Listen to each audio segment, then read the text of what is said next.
నమస్కారం NSTV news కి స్వాగతం. నా పేరు సంధ్య. ముందుగా వార్తల్లోని ముఖ్యాంశాలు. రాజంపేట ఏఎస్పీ మనోజ్ కుమార్ హెగ్డే మీడియా సమావేశం నిర్వహించారు. ఈ సందర్భంగా ఆయన మాట్లాడుతూ సుడుంపల్లి పోలీస్ స్టేషన్ పరిధిలో దొంగతనం కేసులో ఒక మైనర్ బాలుడు ఒక యువకుడిని అరెస్టు చేసి వారి వద్ద నుండి సుమారు 16 లక్షల విలువ గల 110 గ్రాముల బంగారం ఆభరణాలను, 11 గ్రాముల వెండి వస్తువులను, 9,990 రూపాయలు నగదు స్వాధీనం చేసుకుని పట్టుబడిన దొంగలని రిమాండ్కు తరలించామని తెలిపారు.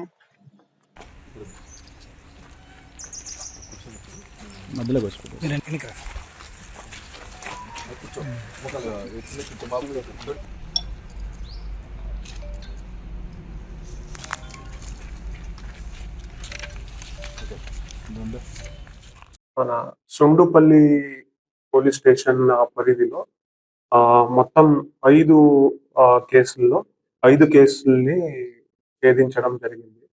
దీనిలో ముద్దాయిలు వచ్చేసి ఒకడు వచ్చేసి సాంబశివ, కోటకొండ సాంబశివ అనేది అతనికి 19 ఏళ్ళు.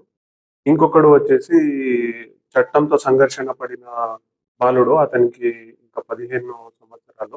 సో అతన్ని జ్యువెనైల్ జస్టిస్ బోర్డుకి అందజేయడం జరిగింది. అలాగే దీనిలో మొత్తం కలిపి 4 హౌస్ బ్రేక్లు జరిగాయి.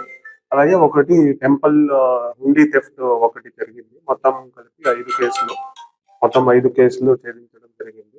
దీనిలో బంగారు విలువ 110 గ్రాములు, అలాగే వాటి విలువ 5,42,000. ఇప్పుడు ప్రస్తుతానికి దాని వాల్యూ అయితే ఇంకా ఎక్కువ ఉంటుంది. అలాగే వెండి వస్తువుల బరువు వచ్చేసి 11 గ్రాములు. తర్వాత డబ్బులు వచ్చేసి సుమారుగా 10,000. సో దీనిలో మన సుండుపల్లి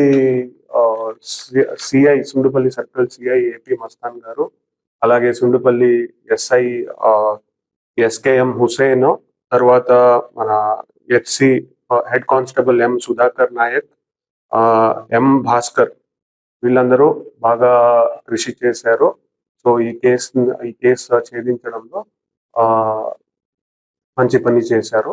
సో వాళ్ళందరికీ కూడా ధన్యవాదాలు. Thank you.